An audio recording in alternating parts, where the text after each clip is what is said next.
been preparing for the last several months. Actually, ever since we completed our token sale in late last year. To set the stage a little bit more, I want to share more about the history of Red Pulse, the company. So Red Pulse launched in 2015 to solve several key problems. First, the fact that there is market consolidation to just a few key players in the financial research space. Number two, a lack of information accuracy and transparency. And finally, number three, most importantly, information overload. Several key observations that we've made since building this business. The first one being that research as a service, as a product, was very quickly becoming commoditized. These clients were less and less willing to pay money for generic research. But at the same time, we made another observation that these same clients are willing to pay for bespoke, on-demand research. So this is research that you can't find anywhere else. It's only residing in the minds of industry experts, and it's these industry experts that can provide unique insights into capital markets, into industries, into key trends that are impacting companies. So with that, we have shifted our focus. We've rebranded. Check out our new logo. And today, in 2018, we've hit several major milestones. And it starts from the past several years of creating a research platform that reaches over 60,000 people globally now, consisting of finance professionals. We've also launched our mobile app and partnered with major financial terminal platforms such as Bloomberg, Thomson Reuters, FactSet, and S&P Capital IQ. Late last year, we launched the very first ICO on the Neo blockchain. Very honored to have been able to do so, and very happy, actually, with the technology that we built upon. A little bit later on, just 2 months ago, we released our internal beta of the research platform. And today, what is Phoenix? Phoenix is the launch of our research platform. It is now fully open to everyone. Okay, so a lot of you have been asking, what is Phoenix? It's now live. 3 months ahead of schedule, we are now launching Phoenix into the world. Very excited about that. Very soon, we are also upgrading our Phoenix infrastructure. And in just a few moments, I'll go into a little bit more detail as to what that means. Our vision, as Red Pulse and as Phoenix, is to build a knowledge ecosystem that connects financial institutions and corporates with industry experts and analysts sharing their insights. Ultimately, Red Pulse aims to solve a key problem that all of us face today, information overload.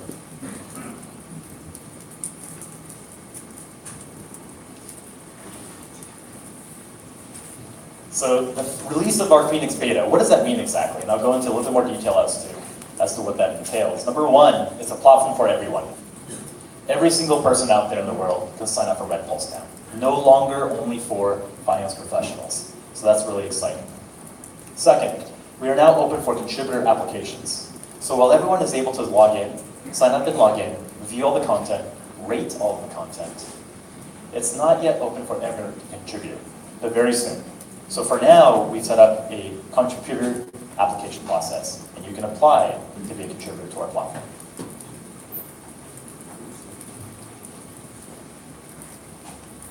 There we go. You can also earn RPX. So this is a big part of our platform. We truly are a tokenized research platform now because when you come onto our platform and you are approved to be a contributor, you can actually earn cryptocurrency. You can earn our cryptocurrency, RPX, by sharing your insights on capital markets. From that earned RPX, you can also earn staking rewards. So this is a big deal also. All of those RPX that you've earned as a contributor will grow over time. If you stake it on our platform, part of our token economy is that you get rewarded with additional tokens.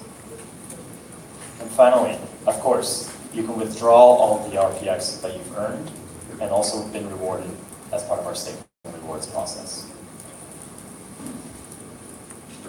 So a few quick screenshots as to what it looks like. This is all live, by the way. So any of you that are watching at home or on the computer, you can go to www.redpulse.com and you'll see this. And if you want to open up your mobile phones, you'll also see this. It's live. sign up to be a reader. You can apply to be a contributor. And as you go into the site, you'll see all the content that we have today. And initially, what we're covering are China market events. At the bottom, you'll see the original author, the amount that they've earned, and the ratings that they've received on each of these contributions. Also launched what we call IntelliFeeds, which is scraping market sources of information and applying it to our platform for use as a source when you're running your notes. My workspace, as a contributor, you can see what contributed articles that you've been working on as well as others. And this is what it looks like when you're creating a note. As well as my wallet. So this is really exciting, guys. So when you're creating all these notes, when you're earning stake and rewards, of course you can see all of it right here in your wallet, multi-currency with US dollar, Red Pulse RPX, and Red Pulse Fire. So let me just take a moment and explain Red Pulse Fire. So when you have RPX that you've earned on our platform, that's either earned or you can actually also deposit it onto our platform. That's cryptocurrency. That's the token. Now, in order to earn staking rewards on our platform, you have to do what we call firing up.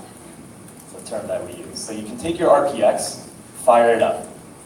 Fire it up to turn it into RPF. Okay, so once it turns into RPF, you can earn more rewards. And over a period of time, over 30 days, you can fire it down into RPX to be withdrawn.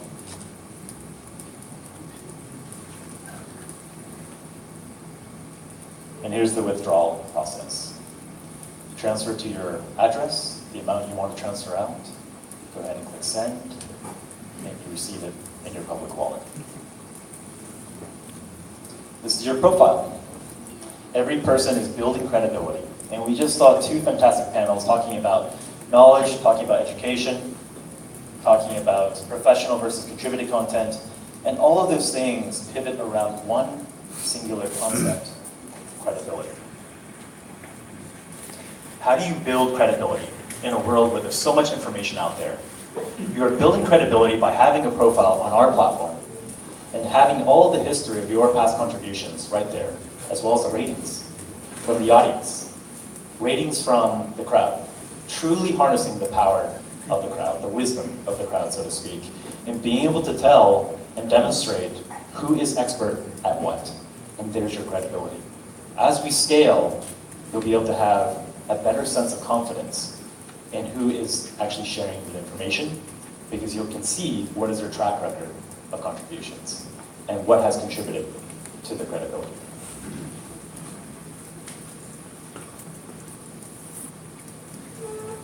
New feature schedule. So we've got a lot of great new features coming up for you guys. Very quickly, next week actually, July 27th, we are launching mobile app version 2.0.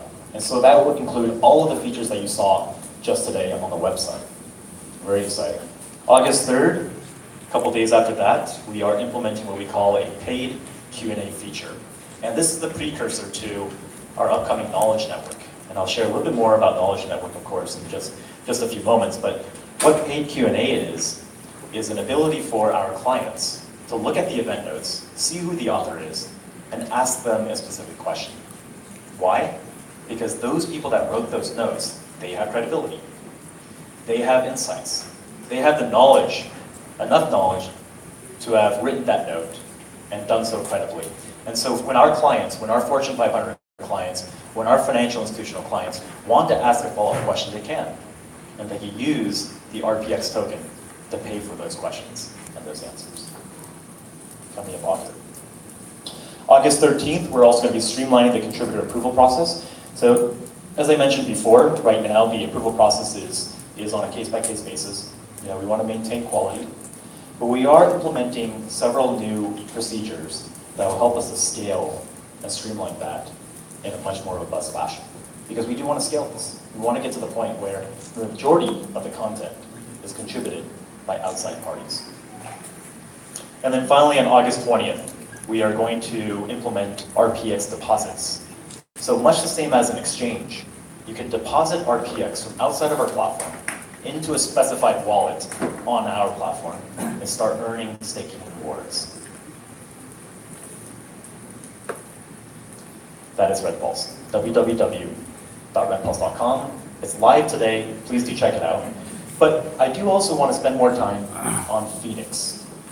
Phoenix, the platform, but also Phoenix infrastructure.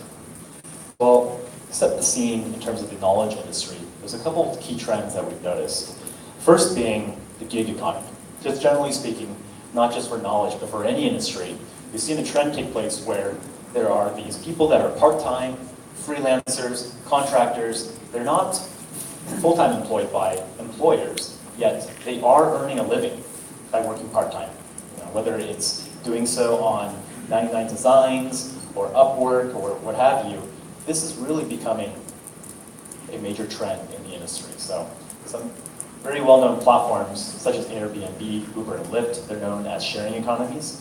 Gig economies are different in that there's a multitude of type of work that's available to be done on these platforms.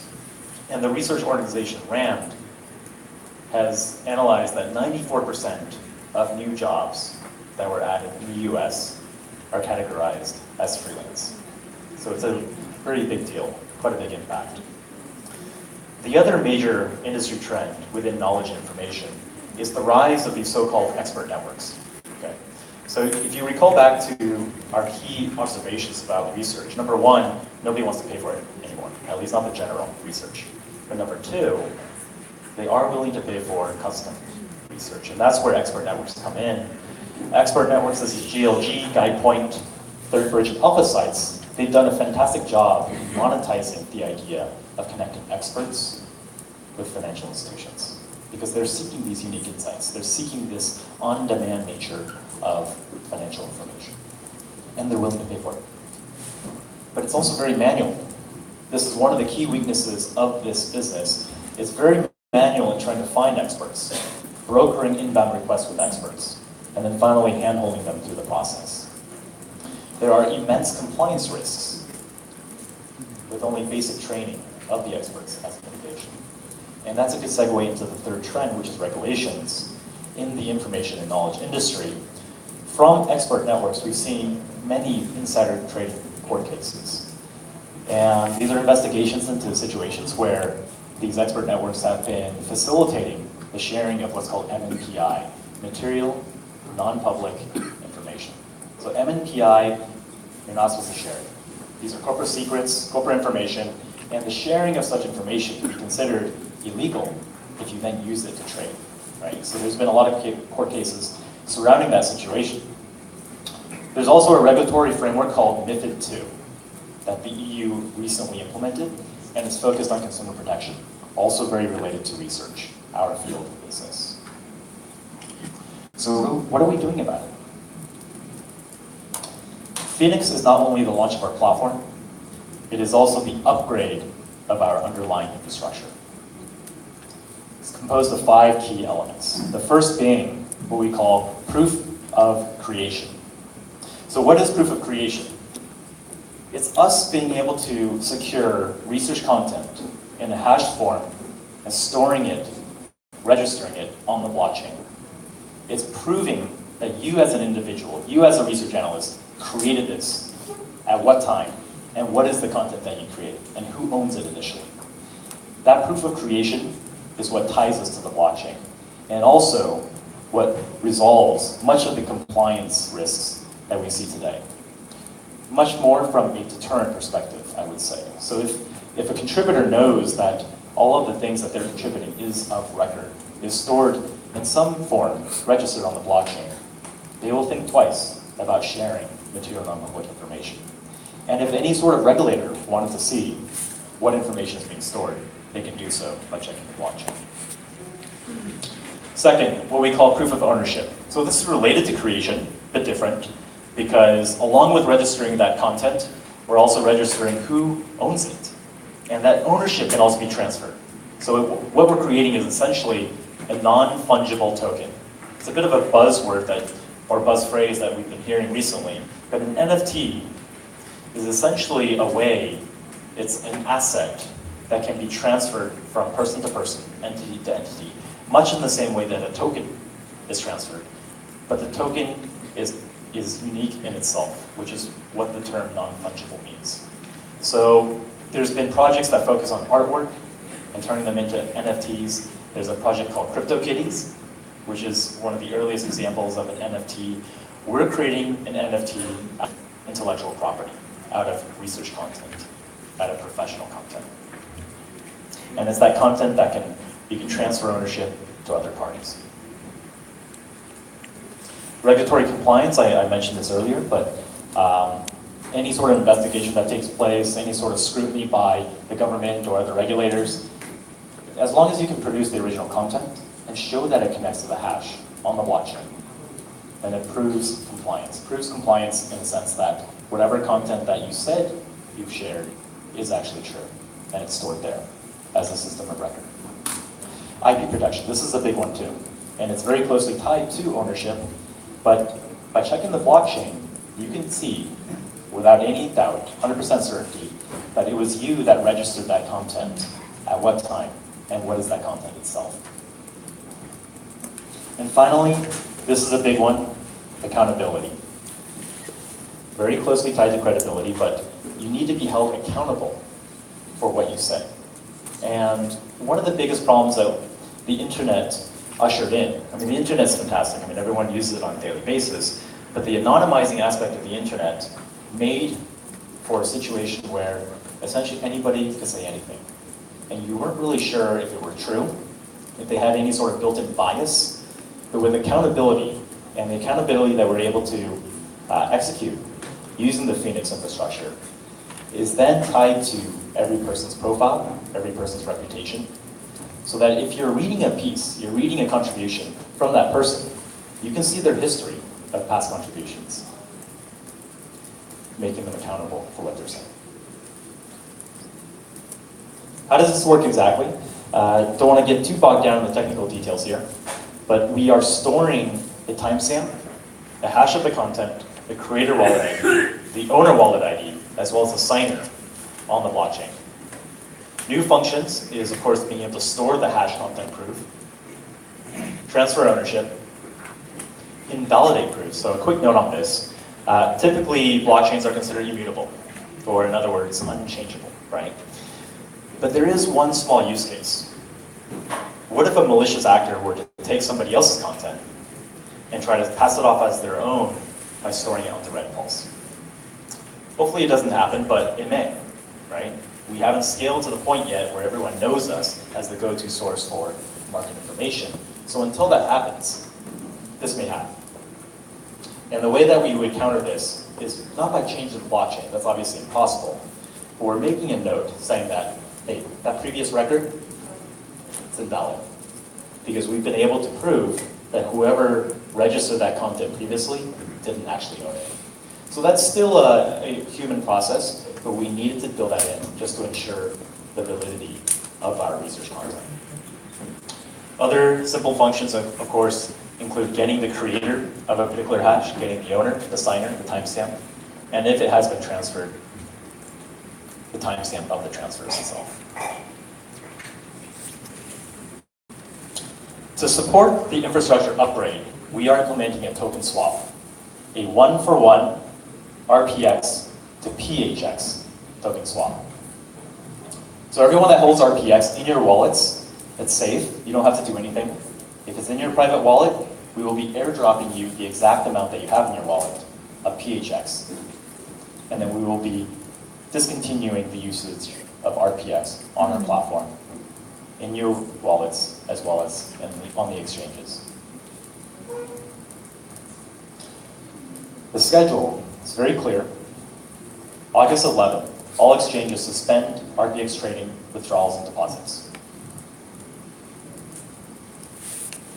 August 12th and 13th, we'll be taking a snapshot of the entire NEO blockchain, checking RPX balances at a specific block height. August 14th will be the airdrop of the new PHX token. So some of you probably already noticed our new PHX smart contract on the NEO blockchain. We put that up a few days ago, hoping to still keep this a nice surprise, but many of our community already noticed it. And so they're right, we are doing a token swap, and it's intended to support the infrastructure upgrade of all the great elements that we're including. After the airdrop on August 14th, on August 19th, all exchanges will commence PHX trading, deposits, and withdrawals. And on August 20th, as I mentioned before, this is when everyone will be able to earn staking rewards for PHX. PHX that you either earned on the platform or bought on exchanges. You can put that onto our platform, stake it, and earn more. Here are the supporting exchanges. I'm happy to say that all of our exchanges are supporting the swap. And it's great to have your support. We also have many new partnerships. So you saw Robert Shum from Udacity. Robert's a good friend, and we also recently struck up a partnership between Red Pulse and Udacity. First being a hiring partner of theirs. So people that graduate from the blockchain program, from development programs, engineering programs, they're also potential candidates for hire at Red Pulse. And if we hire them, then of course we would cover all of their tuition fees. What I'm also very excited about is the potential for co-building a curriculum focused on financial analysis, focused on China markets, and focused on professional writing. And so the people that would graduate from that program would immediately be onboarded to Red Pulse, and also with a higher credibility score, be able to earn more, and be able to have higher influence. We're also partnering with AGB Education. AGB is a Singaporean-based education platform. They're both online and offline. They have the full support of the Singaporean government. They have subsidies from the Singaporean government. And we are already working with them to build a financial analysis curriculum. So people that enter their program and graduate, they immediately get onboarded as a contributor at Red Pulse. We also have a partnership very recently signed with TalentSnap. So TalentSnap is a very interesting company. They are a recruiting agency. So when you think about us creating this knowledge ecosystem, we need people to contribute their insights, contribute their expertise. And what better way than to tap into the talent that recruiting agencies are constantly trying to find, right? So these talents, these candidates, they're trying to find a new job, or perhaps the recruiting agency is trying to connect those candidates to new job postings. And at the same time, they will be onboarded to Red Pulse as an industry expert, as a contributor. So of course we want to scale organically, but we're also scaling through partnership. And finally, Red Pulse is partnered with Apex. So Apex is a consumer data company that also did their ICO earlier this year. And we're partnered with them on several fronts, one being that we are implementing their data analytics engine. We're also partnered with them on AI and machine learning. And finally, they are a consumer-focused blockchain platform. We are working on blockchain interoperability between Red Pulse Phoenix and Apex.